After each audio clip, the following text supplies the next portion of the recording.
Hi Mar, I'm Judy and my student number is S0141053. Stephen Wise, chimps have feelings and thoughts. They should also have rights. I'd like to have you look at this pencil. It's a thing. It's a legal thing. And so are books you might have or the cars you own. They are all legal things. The great apes that you will see behind me, they too are legal things. Now I can do that to a legal thing. I can do whatever I want to my book or my car. These great apes, you will see. The photographs are taken by a man named James Mollison, who wrote a book called James and Other Apes, and he tells in his book how every single one of them, almost every one of them, is an orphan who saw his mother and father die before his eyes, legal things. So for centuries, there's been a great legal wall that separates legal things from legal persons. On one hand, legal things are invisible to judges. They don't count in law. They don't have any legal rights. They don't have the capacity for legal rights. They're the slaves. On the other side of the legal wall are legal persons. Legal persons are very visible to judges. They count in law. They may have many rights. They have capacity for an infinite number of rights. And they are the masters. Right now, all non-human animals are legal things. All human beings are legal persons. But being human and being a legal person has never been, and is not today, synonymous with a legal person. Humans and legal persons are not synonymous.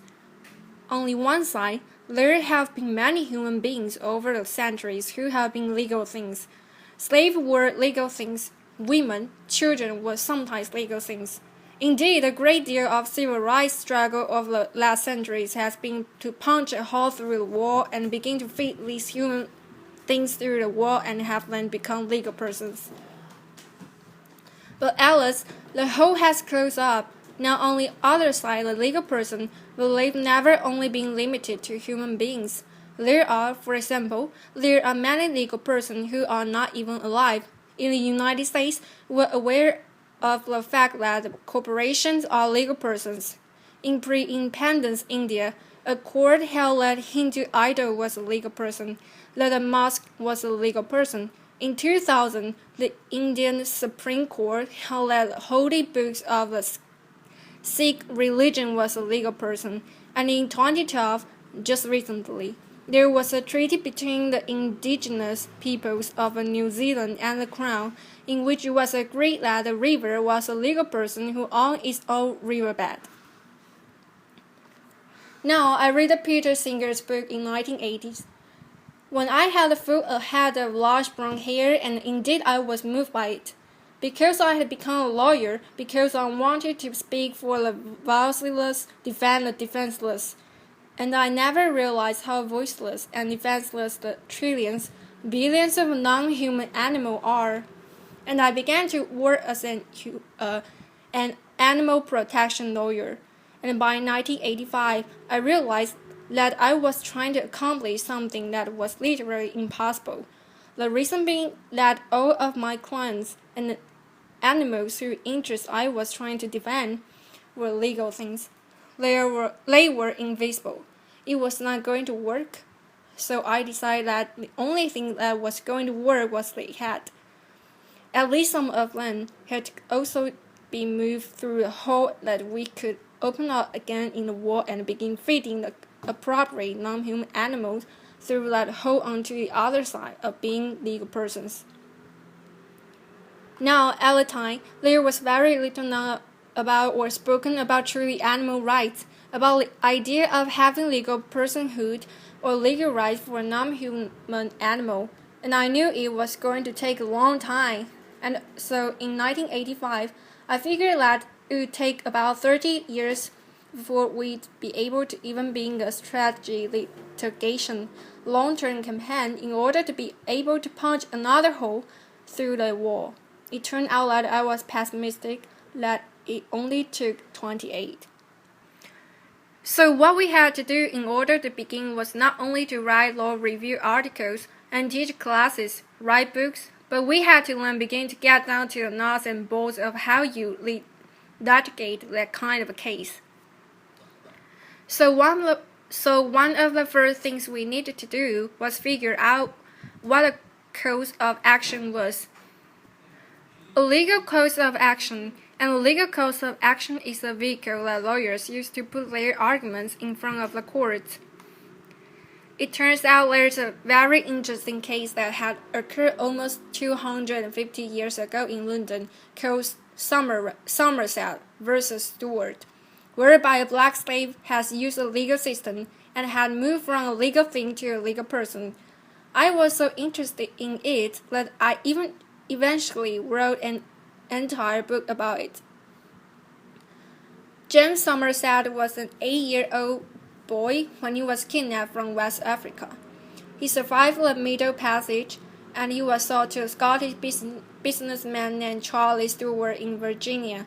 Now, 20 years later, Stewart brought James Somerset to London, and after he got there, James decided he was going to escape. And so one of the first things he did was to get himself baptized, because he wanted to get a set of godparents, because to an 18th century slave, they knew that one of the major responsibilities of the godfathers was to help you escape. And so in the fall of 1771, James Somerset had a confrontation with Charles Stewart. We don't know exactly what happened, but then James dropped out of the sight, and enraged Charles Stewart then hired slave catchers and canvassed the city of London, find him, bring him not back to Charles Stewart, but to a ship, the Anne and Mary, that was floating in London Harbour, and he was chained to the deck, and the ship was to set sail for Jamaica, where James was to be sold in the slave market, and to be doomed to the 3 to 5 years of life that a slave had harvesting sugar cane in Jamaica. We know James' godparents swung into action. They approached the most powerful judge, Lord Mansfield, who was chief judge of the Court of the King's Bench, and they demanded that he issue a common law writ of a habeas corpus on behalf of James Somerset. Now, the common law is a kind of a law English-speaking judges can make when they are not cabined in by statutes or constitutions, and the writ of a habeas corpus is called a great writ, capital G, capital W, and is meant to protect any of us who are detained against our will. A writ of a habeas corpus is issued. The detainer is required to bring the detainee in, and to give a legally sufficient reason for depriving him of his bodily liberty. Well, Lord Mansfield had to make a decision right off the bat, because if James Somerset was a legal thing, he was not eligible for a writ of habeas corpus, only if it could be a legal person. So Lord Mansfield decided that he would assume, without deciding, that James Somerset was indeed a legal person, and he issued a writ of habeas corpus, and James' body was brought by the captain of the ship. There was a series of hearings over the next 6 months. On June 22, 1772, Lord Mansfield said that slavery was so odious, and he used the word odious, that common law would not support it, and he ordered James free. At the moment, James Somerset underwent a legal transubstantiation. The free man who walked out of the courtroom looked exactly like the slave who had walked in. But as far as the law was concerned, they had nothing who was over in common. The next thing we did is that non-human rights project, which I founded, and began to look at what kind of values and principles do we want to put before the judges. What values and principles do they imbibe with their mother's milk? Were they taught in law school? Do they use every day? Do they believe with all their hearts? And we choose liberty and equality. Now, liberty rights is a kind of a right to which you are entitled because of how you are put together, and the fundamental liberty rights protects the fundamental interest. and the supreme interest in a common law are the rights to autonomy and self-determination. So they are so powerful that in common law country, if you go to a hospital and you refuse life-saving medical treatment, a judge will not order it forced upon you, because they will respect your self-determination and your autonomy. Now, an equality right is the kind of right to which you are entitled because you resemble someone else in a relevant way, and there's a relevant way. So if you are like them because they have the right, you like them, you are entitled to the right. Now, courts and legislatures draw lines all the time. Some are included, some are excluded, but you have to, at a bare minimum, you must. The line has to be a reasonable means to legislate, and the Non-Human Rights Project argues that drawing a line in order to enslave the autonomous and self-determined being like you are seeing behind me, that's a violation of equality.